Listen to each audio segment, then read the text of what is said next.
The main argument we get from their extension is that now life gets far worse for these migrants because now they get deported, things of that nature. The first response here is this.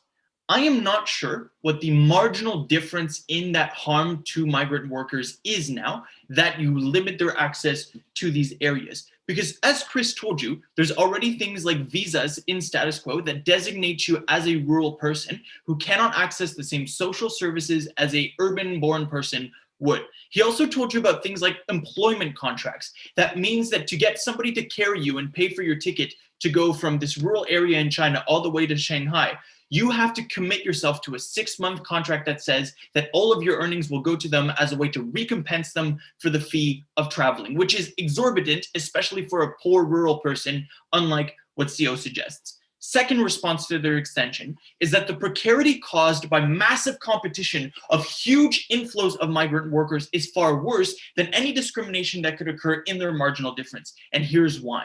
Because you're competing with not only a couple thousand other people, literally millions of others who have the same skill sets as you, same employment power as you, and who are doing the race to the bottom that Chris talked to you about. That is a far worse outcome for you, especially if you're fighting for things like housing in overcrowded areas where they don't want to build housing for you in the first place. The third thing is this.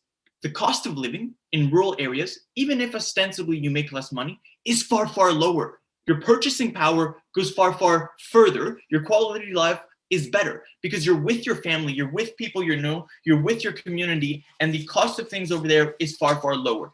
As a result, quality of life is better in rural areas for you, even in their world. Next, I want to talk about the counterfactual. On OG, they only told you basically that you would lose fit young men and that hurts rural areas. Closing Gov added 2 primary things to this. First, an argument about brain drain that had 3 concrete mechanisms that CO didn't deal with. First, about losing a tax base that would create some sort of impetus for governments to care about you or for businesses to care about you because of what you could potentially provide for them. You completely lose that, especially if we buy OO's framing that you want to accelerate migration out of your rural areas. That's terrible. Second is that you lose the elite of people, or at least the educated class of people within these areas that may be able to create the businesses, that may be able to develop those rural areas further, because now you create this narrative that they must move to urban areas in order to be successful. The third is that businesses lose interest because the market share that they could get from rural areas is significantly lower. Any possibility of them wanting to invest in you is lost as a result. But Chris told you second, why do businesses want to come? First is because the consumer power stays in these areas. Second is that there is job and employment in rural areas, particularly things like agriculture, which are losing forces to work on, particularly young men, because of the fact that now these people are moving over to urban areas. And that's dangerous for the governments of these countries. China is worried about a labor shortage in rural areas that can extract resources and do agriculture for them. That's a major labor problem right now, which is why they're trying to get labor from other countries to come over because of the absence of a local base on which they can reasonably rely. The third thing that Chris told you was about competition with state-owned enterprises. They didn't engage. I do want to engage with closing opposition here on their idea that you get more power to lobby governments once you concretize in urban areas. That's wrong for 3 reasons. 1, because you have far more comparatively control and say over what your regional government does when you stay in there and you keep the voter base large. They are far more responsive to you than an elite class of politicians in Shanghai or Beijing who don't care about your interest at all. It's about the comparative. Second is that you have a stronger voice for nationwide collectivity of rural people now, that you stay in the regions that have political representatives that are trying to get development for you because they also care about developing these rural areas because that's politically beneficial for them to say that they were able to improve these things. So even if it's not perfect, at least comparatively, your voice has a way farther reach than it would in an urban area. But third is voter disenfranchisement, which deals with a lot of the material that Chris brought to you. This is about migrant workers being allowed to only vote in regional elections as opposed to rural urban ones. Why? Because the political elite in cities doesn't want them to be a voter base that may challenge them. They actively try to repress you. It looks like things like in Mumbai, like preventing voter rights access from, or like poll access from people in slums, which was really important. I will take OO. I mean, if what you say is true and we end up with labour shortages in key resource areas and rural areas, then presumably wages go up there. So that sounds like a win-win. But you still haven't explained why, given the increased cost of infrastructure provision to rural areas or even just to smaller urban areas, why we should trade off the welfare of the majority to continue unsustainable way of life for a minority of people. Two reasons. One, because you have more incentive as a government to invest in the resources of your people if there is a larger base of people that you can serve in a rural area. Two, because of the fact that governments don't want to help the urban poor, and I'll explain that in the second theme about why life gets worse for rural migrants. Closing government added a lot to what OG provided, who focused mostly on economic things like lack of education or not many savings. We talked to you about political structures and incentives of middle-class people and elite people in cities that actively prevent you from getting the resources OO suggests. This with three mechanisms. One, elite and middle class feeling threatened by this inflow of people who may challenge their education services. Second, the idea that there is zero-sum funding for social services, which means I don't want to build a hospital in a slum because now I would much rather have it in, like, for the middle class and the elite. Third, and I want to add this, is that there are discourses about these people being less educated, having less value. This is a concept known in China as suji, that I have less value as a human being, therefore I deserve fewer services. So how does that engage with OO's resources analysis? On housing, housing in China is linked to education, is linked to healthcare spending. They don't want to give you that housing that would give you access to that because of the fact that would steal resources from them. On water, that in Mumbai, there are access to waters that are actually actively cracked down upon by the elites because of a threat that these people pose in taking away resources. On healthcare, same thing. So what you get on our side is a race to the bottom, union busting, things like not recognizing political rights that are the reasons why these people will never be enfranchised in cities. Proudly propose.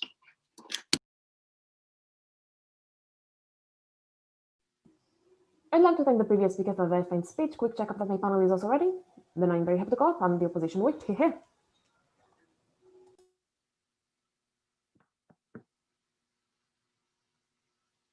It's a little bit odd that at no point in the entire government bench were there any mechanisms or explanations as to how the governments of the developing world will effectively police an inflow of millions of people into their cities, as they said, when a country with as large a state infrastructure as the United States can't effectively police people coming across its own border.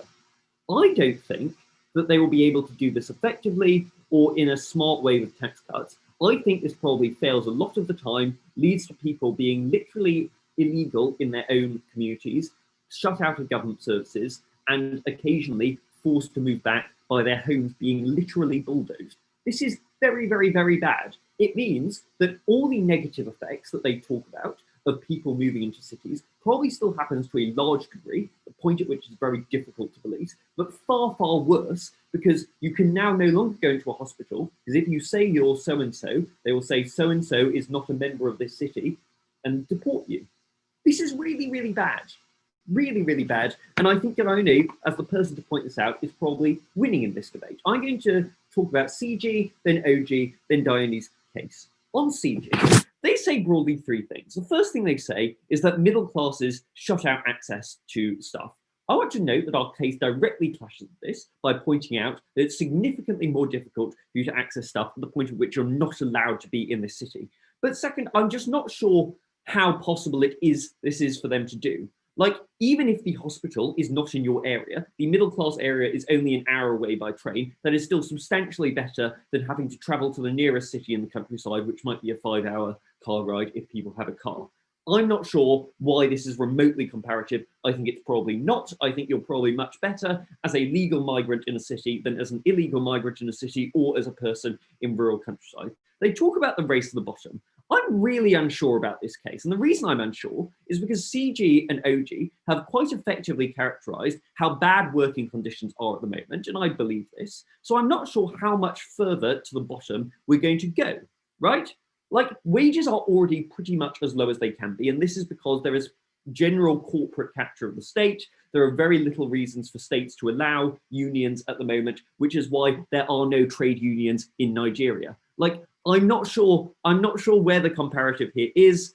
They're not really contextualizing this debate in the developing world. They're kind of making developed world arguments, which is a little odd for CG. They finally talk about brain drain. They give us no reasons for businesses to go into these communities other than there are rich people here. I'm not sure this is enough.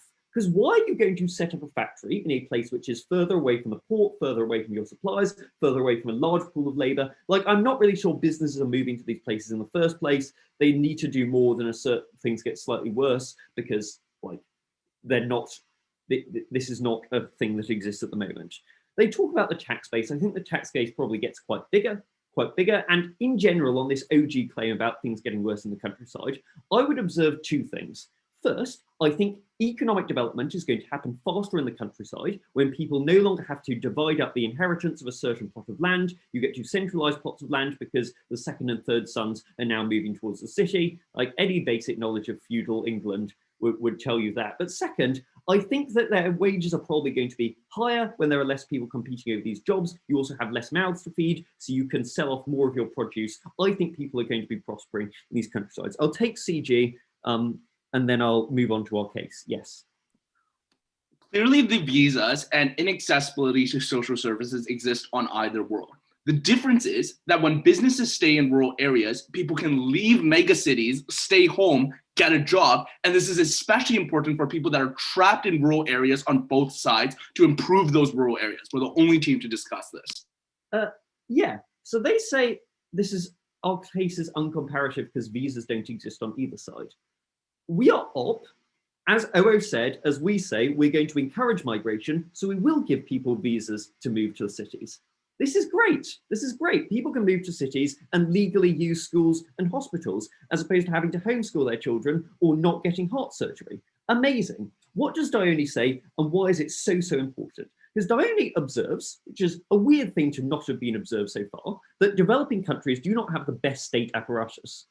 They don't have many bureaucrats, largely because they're quite expensive and you have to pay them high wages to avoid corruption. They don't really have any ability to do things like tax breaks because record keeping is not great. Also, I'm not sure why these migrant workers are paying tax. I don't think they do pay that much tax. They're well below the threshold in most countries, which is why most of these developing countries only raise corporation tax or taxes on the middle class. Not sure how that's a possible thing. So if they want to gain any benefits at all, they either have to start bulldozing slums, or they have to do things like denying permits, as they've admitted that they're going to do in that POI they just gave me. That is exceptionally bad, because I think that they are not going to be able to effectively police people. 3 reasons for that. First, these are very large groups of people we're talking about, coming in not in one group. They're coming in on train stations. Unless they're going to like abolish train lines, I'm not sure how they're effectively going to police things. Also, there are loads of cars and roads, and I think people will be able to get in. Second, it's quite hard to identify whether someone is a resident or like not. I think the police is quite underfunded in these states because they are developing countries. I'm not sure they're going to be able to effectively track down these kind of things. Third, I'm not sure that they have the courts or the level of court infrastructure to effectively send people home or punish people for this. So I think this is going to happen broadly in a quite sporadic way, in a quite violent way, in terms of things like cutting down suburbs, like abolishing shanty towns, sending bulldozers in, as South Africa did when it tried to implement literally this exact policy of cutting people off because of the middle class people CG talked about. This is very bad. It's very bad for economic development because there's huge income inequality that gets even larger when you can't send your children to school and therefore can't access good jobs. It gets even worse for people in jobs because there's even more power that your employers have over you. I think this is all exceptionally bad. But the other thing my partner does is she gives much better economic analysis than OO. OO sort of assert the networking capabilities to build like these silicon slums. And I don't really buy it. I don't really buy that these people are working on Zoom. I don't really buy that networking capabilities are the reason businesses move in. The reason businesses move in are exactly what CG says. There are low wages, there are lots of workers, you can easily depress wages. And that's why these cities suddenly become far more competitive with a place like Pittsburgh, with a place like Philadelphia, which makes it easier to attract Western businesses. For those reasons, I'm exceptionally proud to oppose.